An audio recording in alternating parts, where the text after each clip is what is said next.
This is a Cannacurio Podcast by Cannabis Media, your source for cannabis and hemp license news directly from the Data Vault. So welcome to the podcast powered by Cannabis Media, and I'm your host, Ed Keating. On today's show, we are joined by Kevin Hart, CEO and founder of Green Check Verified, a SaaS solution that helps financial institutions serve the legal cannabis industry. Kevin, welcome to the show. Thanks, Ed. Always a pleasure to talk to you. Yeah, same here. And Kevin and I go sort of way back. Our companies both started around the same time, around 2015, I think is when we kicked off at Cannabis Media. And that's about the same time for Green Check, correct? Yeah, it is. That's when we started looking at this problem. Awesome. I remember our early meetings. Yeah, indeed. And the fact that we actually both happen to be based in Connecticut, which is not all that rare. There are actually a number of cannabis service providers here in the state, even though it has few license holders, although we'll talk more about that later because that's about to change. So Kevin, although I know you, I'd love for you to share your background. How did you come into the cannabis industry and what did you do before? Sure. So I'm a nerd by trade. I started out in the late 70s as an assembler, COBOL programmer. I then went to work for enterprise software companies, global customer bases, and my propeller got old, bent, and rusted through the years, but I'm still technically dangerous. And what led me to the cannabis industry is the iPads in the airports that you see across the US. I did that project when I was running the largest independent Apple dealer in the world. It was a company called TechServe in New York City. And you wouldn't think there'd be applicability to that, but I was approached to build a point of sale system based upon the iPads in the airports because, back in 2015, when you went to a dispensary, you did not know what was available. You did not know if it was available. You didn't know the different modalities and the entourage effect and things like that. And so I was flying around the country, meeting with cannabis businesses, including places like Harborside. They were the OG back then. Go to the source if you really want to learn what's going on. They were actually on their third point of sale at that point in time. But the more I worked with them and the more I understood their operations, and I like to understand the complexity of the problem in totality before you build technology, I kept hearing about the banking challenge, and I shelved the whole point of sale thing and said, okay, that's where I want to try to figure out how do we solve that complex problem? How do you take two highly regulated industries that would love to work together, cannabis and then banking and financial and business services, and how do you connect them together? And that became the data business process puzzle we set out to solve. Interesting, because as you probably know, Cannabis Media for 3 years running has done our point of sale market share report, where we call every dispensary in the United States and ask, what point of sale are you using? And I think last year we did something like 14,000 phone calls outbound to try and get information. And I think at the end of the day, we found there were at least 80 point of sale software vendors. So it's a pretty crowded space. And, the top, 5 have like 80% of the share and everybody else is scrounging around with a couple installs. So it sounds like you made the right choice to pivot toward the money as opposed to. It serves me well once in a while. Indeed. Experience. So in terms of like the software and the product, I come from like a legal compliance software background, worked on a lot of sort of processes where you're trying to help automate things that can be done frequently, that have high risk, and that because of the repeatability, you want to have good research and whatnot. So I looked at this and it looked like there's kind of like an interview or an intake. You're running against a knowledge base that you're probably always updating, and then you're producing some sort of artifact. I mean, that's sort of the model I had in my head, but I'm not sure if that's the model for you in terms of the intake, research, and artifact. Could you sort of walk us through what the big pieces are of Green Check Verified? Sure. And that's a parallel, but we actually have a slightly different take on it, as you could imagine. So the first thing that we knew that we had to do is, we had to be able to work within the banking system, not around it. The banks, financial institutions were never going to look at this industry if they ever thought there was any sniff of anything that was wrong. So that became our stake in the ground. And then what we did is I applied the supply chain of commerce thinking over the supply chain of product. Okay. So how do you look at, people talk about point of sale. We were just talking about that, and seed to sale. Yep. How do you, every one of those touch points, right, has a commerce aspect to it, which is where the banks really are concerned. Yeah. How does that money? So, I have a lot of background in supply chain. And so as you started looking at where those touch points are, how does in base points, how does a financial institution let know they're letting good money in and keeping the bad money out? And you have to be able to provide the proof points. You just can't say, state gave me a license, here's my duffel bag full of cash, here's a spreadsheet, this says what I did. No, they need a little bit more than that. And so we look at account identification, account enablement, and account onboarding. How does an FI know who this business is? And there's a lot of rules and regulations about beneficial ownership. Do they have a valid lease? Do they know what that looks like? You know what these things are. But the FIs need to learn what that looks like in the cannabis space. And so account identification, there's that one aspect, but then it comes down to the money, right? It still always comes down to the money. Always does. Always comes down to the money. And so what we built is a compliance rules engine that looks at the inventory, the sales, and the financial performance of a business at the detailed transaction level. And we run it through our patent pending compliance rules engine that says that this transaction was to a valid person for a valid product at the right point in time, up against the rules and regulations, either in a medical only or adult mixed use state, because those things change on the product potency, et cetera, as you know. And it passed all the other rules and regulations at that exact point in time, and therefore it gets the green check. Hence the name, and it's verified, and that money can enter the US banking system, and the financial institution and the examiners can look at that with confidence and understand the efficacy of it, and then all the reporting associated with it.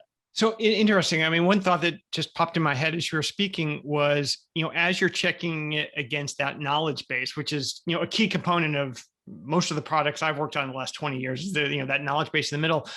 Is part of that knowledge base sort of the tax rates and things like that? Like, this needs to be lined up to, like, was the proper tax applied because we're in Denver as opposed to Connecticut? Like, does that come into play yet? Or is that like a future part of Green Check Verified?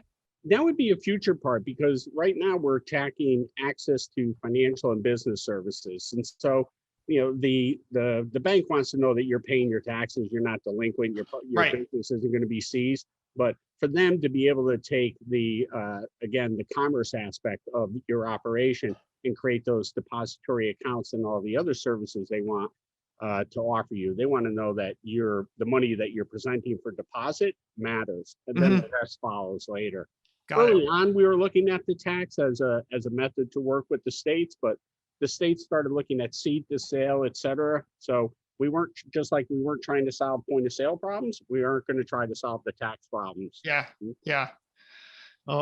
Early days for me was working for one of the largest compliance tax publishers in the country, and it's a fascinating, messy area. So, but certainly one where, because you're at that transaction level, there's probably a lot of interesting data there. So certainly things to think for further on, perhaps. So, dialing back into how long you've been in business and building this technology, I'm curious, as a guy who's been at this for a while, how much pivoting have you guys had to do, and how has the space changed? Because we've certainly had to make changes at Cannabis Media, a lot. I don't feel totally whipsawed, but it's definitely been a dynamic 5 years. And has that been true for you as well? In some regards, 100%. I mean, the working within the banking system, never around it, that has been a core. Early on, I had this idea of how we could actually become a bank and move money to the Marshall Islands through Malta, et cetera. We almost bought a bank in Malta. I wish we had, as one does. So, oh gosh, because this was pre-crypto. You and I would not be talking if I had bought that bank in Malta back then. But anyways, there were a couple of other things, and we thought that we really had to identify the individual in terms of a KYC. But for the banks, it's know your customer's customer and know your customer's business. That matters more. So we kept some of those tenants, but we realized that, the challenge for us was, and for everybody is, the rules and regulations are constantly changing. I mean, it's almost daily, right? We're going to talk about Connecticut, but boom, just like that. And so how does that compliance rules engine and then the number of point of sale systems that are out there that are varied, and the fact that they're changing those things, how do you ingest that data and keep the compliance rules engine and keep that banking relationship going? That's what matters. And so we spent a lot of time thinking about how to make it work. And then we wrote the system. We didn't write the system and then try to, back our way into keeping current. Right. Yeah. You don't want to sort of beat it into submission so that No, it works. No. Yeah. Yeah. Now, in looking out at some of the stakeholders that you have to deal with, not all financial institutions are created equally. So, who's willing to bank in this industry? Is it just credit unions? Are true banks that maybe aren't federally insured? Are they able to play in this space, or is it hard to find partners out there? Well, it's easier to find partners than it used to be. Okay, that definitely has changed. I think the current administration, or the belief that the current administration is going to make this easier, and that Safe Banking Act is going to pass at some point in time. We can talk about what that looks like later. But more financial institutions are in. But we have 5 publicly traded banks in our portfolio. We have a $40 million credit union. It's the same software. It's the same opportunity, because they've seen the opportunity of these cannabis businesses. The demand's there. Back to supply demand, right? The demand is there. The supply for these financial institutions has to be available for the cannabis businesses, but it also has to be done at a reasonable rate. Okay. Yeah. And then it also has to be able to scale, so that the financial institutions have an incentive to, one, start a program, but also maintain that program. Yeah. No, that makes a lot of sense. It makes a lot of sense. Now, in terms of finding these institutions and, others to work with, I always like to ask in the podcast, kind of what's your go-to-market strategy? Do you pick one state at a time and try and get all the stakeholders, or one financial institution at a time, one MSO at a time? Like, how do you figure that out, Kevin? Because I'm sure it's a complex equation. Well, based upon, we have over 4 dozen clients today. And so we cover every state but one, Alaska. Okay. Right now, we have financial institutions that will cover any state. And we will have, by the end of June, we'll have over 1,000 CRBs actually on the platform. And so, CRB is a cannabis related business, right? Okay. Dispensary, grower, manufacturer, supplier, cultivator, any level 1 plant touching business. Shout out to Steve Camerlin. He gets mad if you don't give him that recognition. Yeah. Steve. So any level 1 plant touching business actually can bank on the Green Check platform because of the compliance rules engine. So when we look at it, there are people that raise their hand. So obviously we want to answer those phone calls. There are states where there are more market opportunities than not. And the early adopter states of California, Oregon, and Washington, candidly, we didn't even try to go after them in the beginning because there are a lot of people that had manual programs. And I've heard this more times than not. All I want to be able to do is get through an exam. I don't want to ace my exam, which was kind of a head scratcher for me from a banking perspective. But we look at markets that are emerging and or have that opportunity. And yet we end up in all those other markets as a result. Yeah. So we're pretty prescriptive in our outbound approach, and we're very receptive on the inbound approach. Yeah. Now, in terms of stakeholders, you touched on this a little bit, but I'm just curious, like almost like from a strategy standpoint, who are the stakeholders that need to make you successful? Because in having seen you speak a number of times at conferences, I think you referenced regulators, license holders, financial institutions, Green Check verified, like, who else is at the table or needs to be in order for, this whole process to work, because it touches a lot of people. Well, certainly within the financial institution itself, there's 3 key sets of stakeholders. So the way we refer to it is that you have to convince compliance that they can do this. So can is the operative word.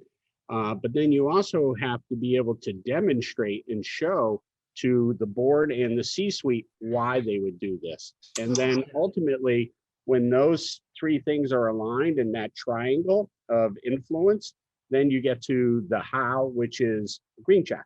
Green check enables all of that. So that's the approach. And when we're talking to any of those constituencies and your ideal client profile, so standard technology sales approach there in that regard, what you really want to make sure is that they're talking to and are armed to talk to the people that they need to talk to. So how does the compliance team convince the C-suite or enable the C-suite to be able to have those board conversations?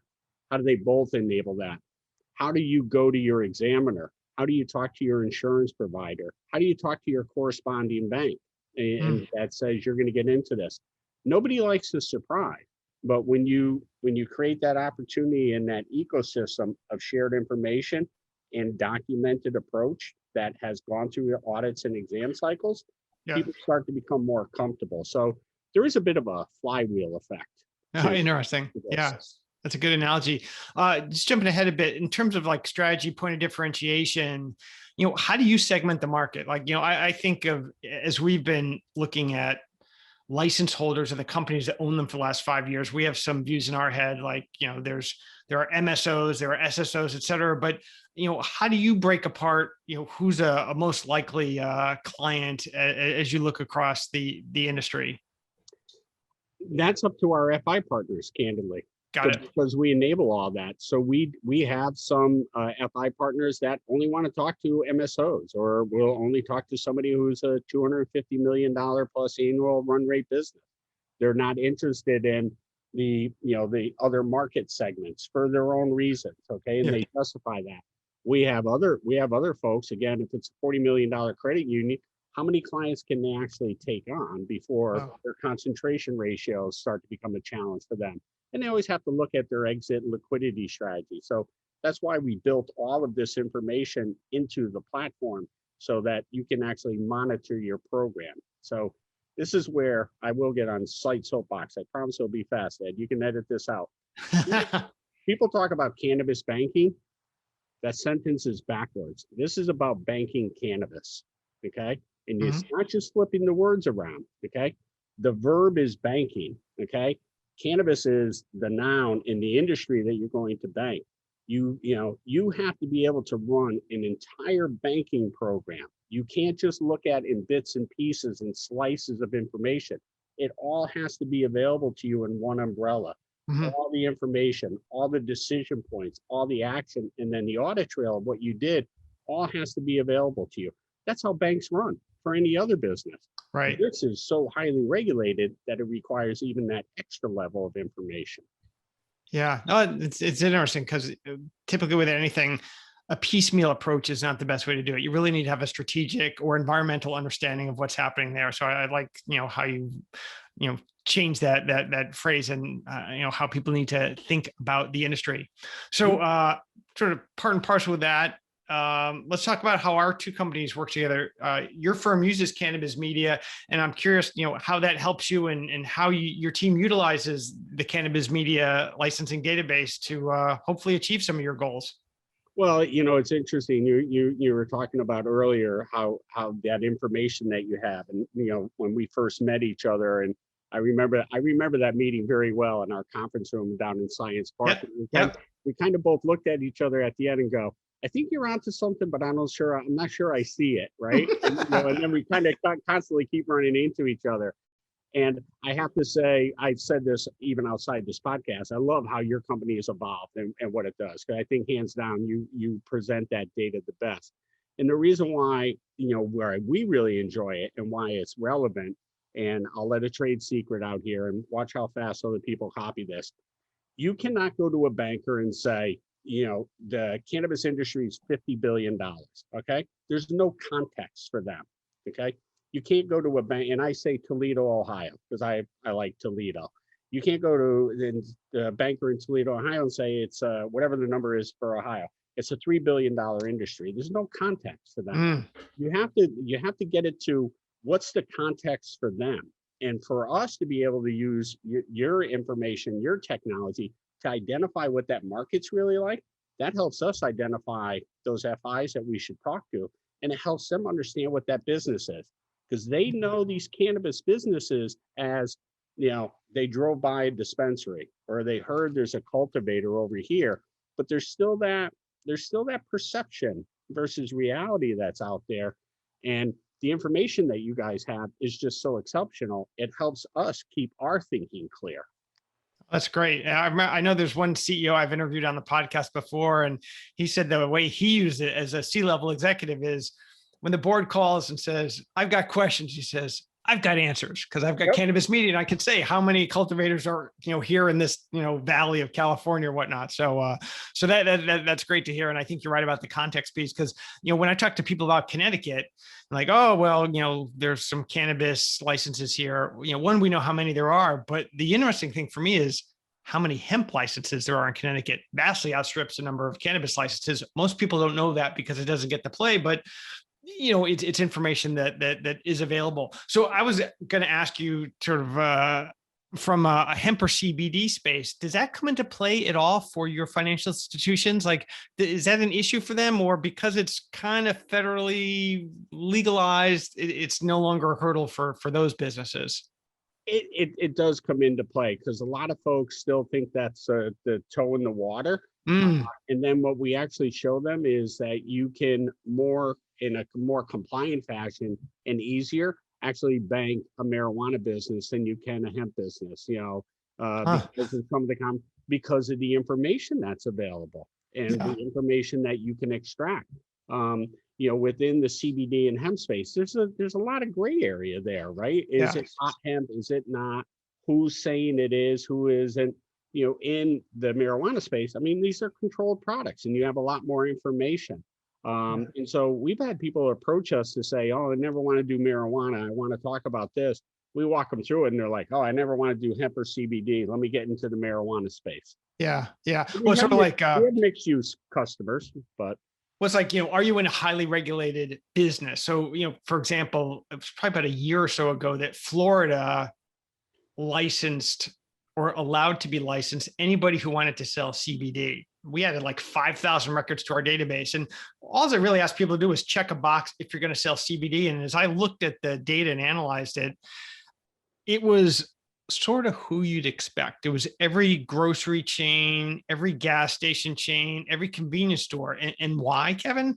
Well, because they already deal in heavily regulated products like gasoline, lottery tickets, tobacco, maybe fireworks, whatever. But all that stuff, they already have a whole compliance scheme for dealing with this. CBD, check that box too. Okay, next. Right. And it made sense. Whereas I think other states just aren't quite sure how to regulate that, or if they want to, dip their toe in. So, so interesting.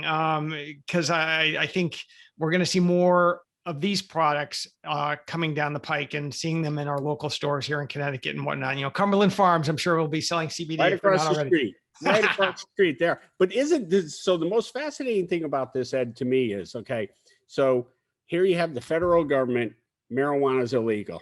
And then you have all these states actually creating these programs, okay? And very well-defined programs. Now you talk about hemp CBD, and let's flip the script. The federal government now said, go ahead and do what you want, okay? Farm bill and everything else, you can go do this. And then the states are like, hold on, I don't know what to do. Yeah, right. And some of them have from the same plant. And some of them have abdicated the license creation to the feds. Like, we're not going to issue licenses in this state. The feds can do it. And so, it's definitely made for a messy situation. So it'll be curious. I mean, as this industry moves in fits and starts, it's a challenge for all the stakeholders. So thinking of that, we've got expanding markets. We've got New Jersey, New York, Arizona.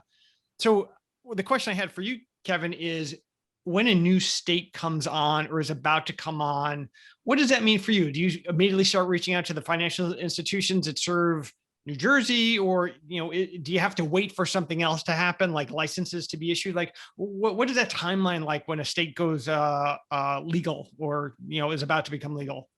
There isn't a state that has a program or is about to have a program that we already don't have a physical presence in. Okay. Because this is about being prepared, and this is about understanding why you may do that. You don't have to wait for the laws to pass. You have to be ready to act upon what those laws look like. And, in any of those states, right, there are startup businesses, there are startup costs. Start identifying those, start establishing those financial relationships. So, we go into every state and we create outbound marketing and we educate them about what the market was expected to look like. Here are the things that you should be thinking about. And are you interested? And this helps identify the forward-thinking financial institutions in those states that want to be ready. So are you guys sort of like, if you will, like the financial ambassadors, like perhaps the first people to knock on their door that says, listen, we're in 40 states already. You guys are next. Listen to what we have to say. Like, how does that happen? Yeah, that's exactly what we do. And we reach out to them. And again, everybody else is going to start doing it now, but that's fine. Yeah. Well, it makes sense. I mean, as these states come on, and obviously there's lots of others in the industry that try and guess market size or future market size, which is, always do your homework. Just do your homework. Use cannabis media. The information is available. It absolutely is. It absolutely is. So speaking of homework and home state, Connecticut, I just got the email from Governor Lamont a couple hours ago that he's going to sign it once it makes it to his desk, which could be, a matter of hours, maybe tomorrow. I'm sure, like me, you've read all 300 pages of the regulations. We actually have. Of course you did. Of course you did. You have to. So the guy who wrote the Connecticut program originally, the medical program, works at Green Check. I met him at your offices. John Gadea. Trust me, he's read it. Yeah. No, that's great. So what's your take? I mean, it's full of all sorts of compliance stuff, some interesting license stuff, social equity pieces. I mean, there's a lot there. There's too much. Okay. 300 pages. All right. 300 pages of legislation translates into how many pages of rules and regulation? I don't know. Right. I don't know how you unpack all that and actually put it and make it implementable. And I'm super happy that they put a lot of the social equity clauses in there, way past due, and that needed to happen. But I think, in Connecticut, the land of steady habits, one of our steady habits is overcomplicating things, unfortunately. Yeah. And I think with 300 pages, we might have gone a little too far and overcomplicated. The other thing, I think the unfortunate thing that I think is going to happen is it's going to get jammed up in the courts. I think you're going to see some lawsuits come out, just based upon the fee structure that they're looking to put on existing businesses, to charge an existing dispensary $1 million to create an adult license or $3 million for the growers.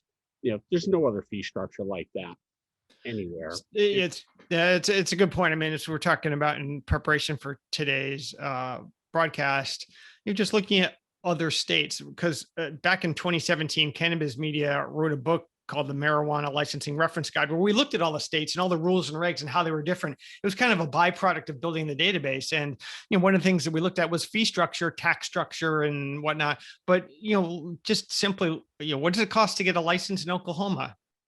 $2,500. What does it cost to renew a license? $2,500. Okay, and we're at $1 million to get a license. Or Arizona, which has a rather robust program, it's been around for years. They decided to issue adult licenses. Now they gave the ability to the med license holders to get an adult license. So that was kind of a built-in, easy to implement program. $25,000 was the fee.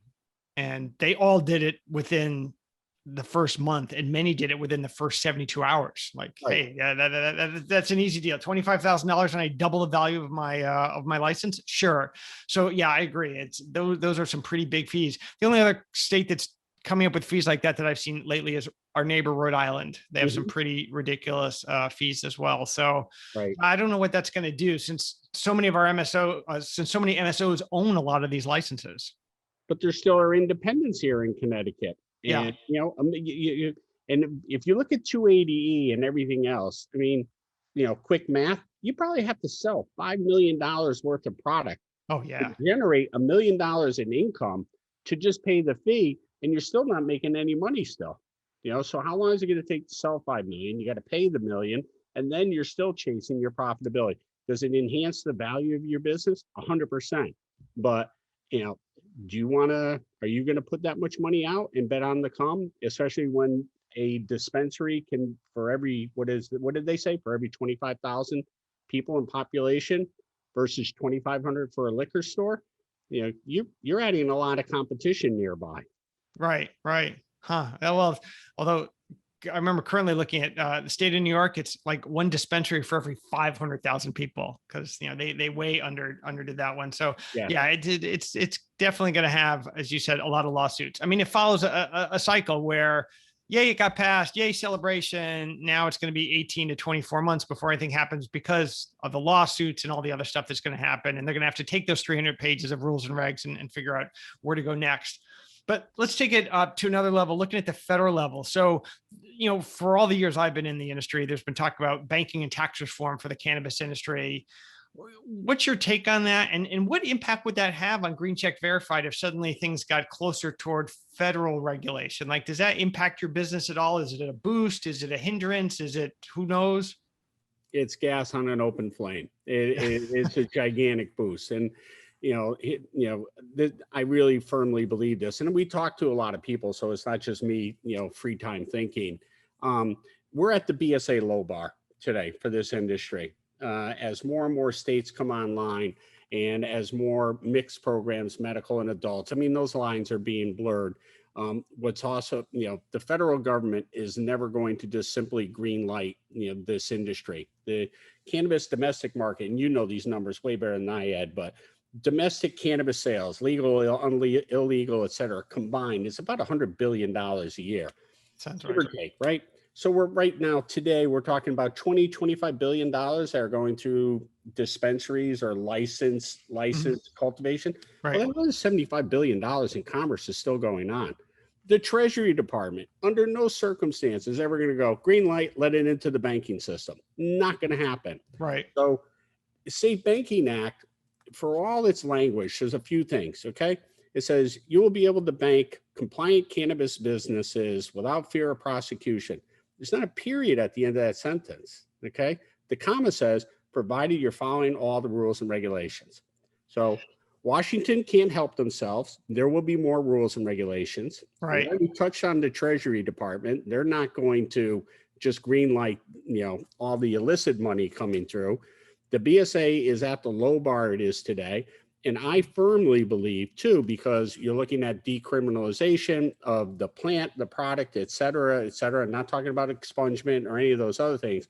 What you're going to see in the very near future in a corollary is interstate commerce. Now it's going to get even more complicated for source and use of product, supply chain of commerce, supply chain of product. And I firmly believe in the next 5 years, you're going to see international cannabis commerce. There's a reason why all that product comes from Mexico. Perfect grow climate, et cetera. And, we have million square foot grow facilities here in Connecticut, cost per pound versus tons that you're going to get out of Mexico at into the cost. So there's just a lot of variables that are going to come. And I think the folks in Washington are going to take that longer term view and say, okay, how do we not create these problems? How do we put the control points in so that they don't become problems? So again, with the compliance rules engine at its core, I think it puts Green Check in an exceptional position.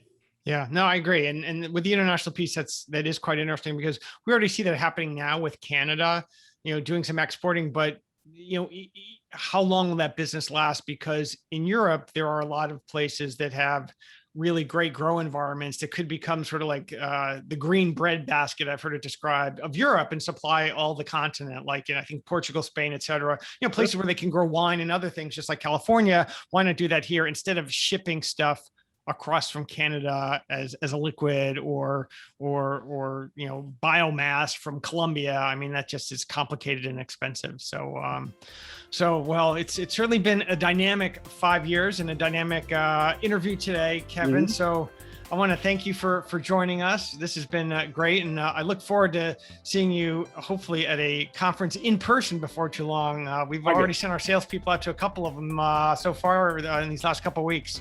Are you going to be in Vegas in August? Absolutely. I will be there. We'll get together in person. Excellent. It's odd we'll have to go to Vegas when we're only probably 30 miles apart here. Yeah, I know. Right. True. So, well, thank you. I'm your host, Ed Keating. Stay tuned for more updates from the Data Vault.